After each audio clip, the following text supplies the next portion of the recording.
You feel that, right? That little pit in your stomach, like something's off, like the league just shifted and nobody told you.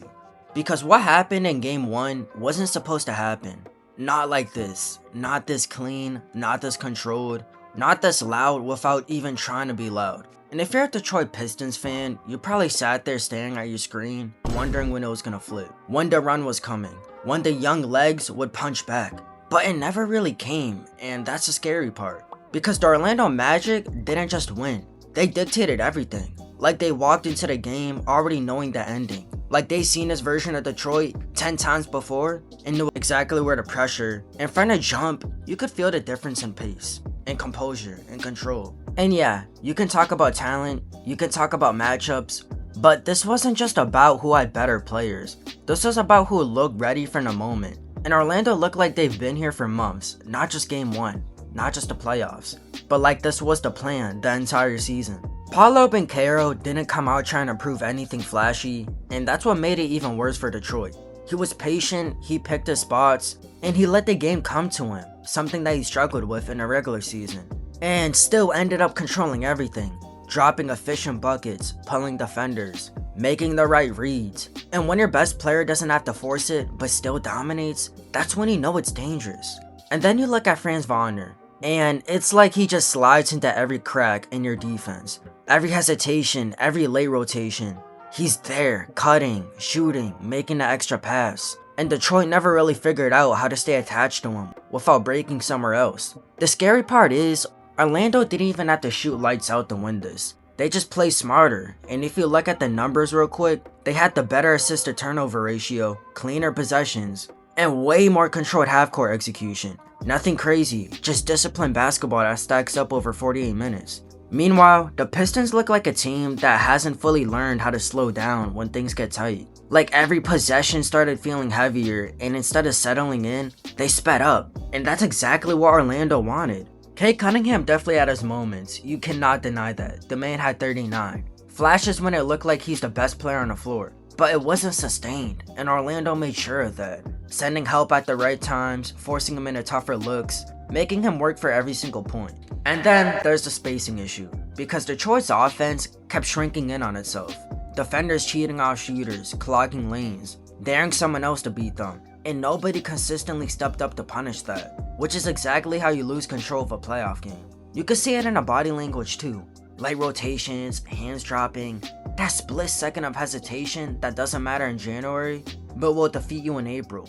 And Orlando just kept pressing that edge, possession after possession. Defensively, the Magic were locked in, switching clean, communicating, staying physical without fouling too much, and forcing Detroit into mid-range looks and late clock decisions, which analytically is exactly what you want. You're trading away efficiency without overcommitting. And yeah, analytics aren't everything, but when you're consistently forcing a team into low percentage shots, while generating clean looks on the other end, it adds up fast, and that's exactly what happened here.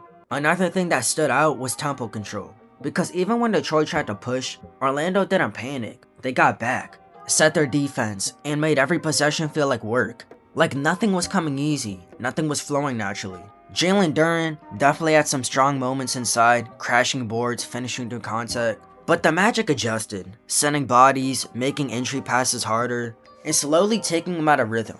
And once that inside presence started fading, Detroit just didn't have a consistent counter, which is where playoff experience, even for a young team like Orlando, starts to show up in a subtle way. Because this Magic team, they don't rush, they don't overreact, they just keep playing their game, and that's what makes them feel older than they are, more composed than they really should be. Now let's talk about the underrated factor here, decision making. Because Orlando's shot selection was just better, plain and simple. Fewer forced attempts, more paint touches, more kickouts, and it showed in their efficiency. Detroit, on the other hand, has stretches where possessions ended with tough pull-ups or late contested threes. And those are just shots that feel okay in a moment, but destroy you in the course of a game. And you can actually see it in the numbers. Orlando was generating more high quality looks, Detroit settling more often, and even if the percentages don't look wildly different, the process behind them was night and day. Tobias Harris tried to inject energy, pushing the pace, attacking downhill, but Orlando's defense stayed disciplined, cutting off angles and forcing them into traffic instead of open lanes. The thing is, this isn't some hopeless situation for Detroit. but they do need to adjust fast. Because if Game 2 looks anything like this, the series could flip so fast without them even realizing it. And the first adjustment is spacing. They need more shooting on the floor, more threats to keep Orlando honest, because right now, the defense is too comfortable collapsing and recovering. Second, they've got to slow down mentally, not just physically, because the rush decisions are killing them more than Orlando is doing schematically. Third, they need Cade to control the game, not just score, but dictate tempo, get teammates involved, and keep everyone settled when things start getting shaky. I honestly think a Cade 20-point game with 10 assists is better than a 39-point game with 4 assists. On the flip side, Orlando has to be careful not to get too comfortable, because Game 1 wins don't mean anything if you don't adjust when the opponent pushes back.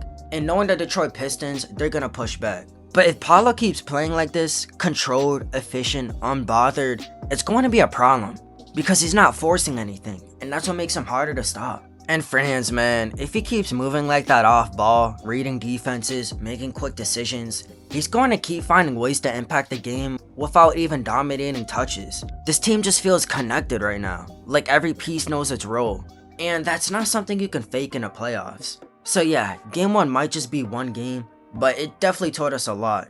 It showed us who's ready, who's still figuring it out, and who can stay composed when the lights get a little brighter. And if you're Detroit, you're not panicking yet, but you're definitely concerned, because the gap in execution was real, and that's not something you could fix overnight.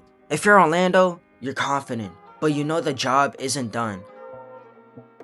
Because playoff series shift fast, and one bad game can flip everything. But right now, in this moment, it feels like the Magic have control.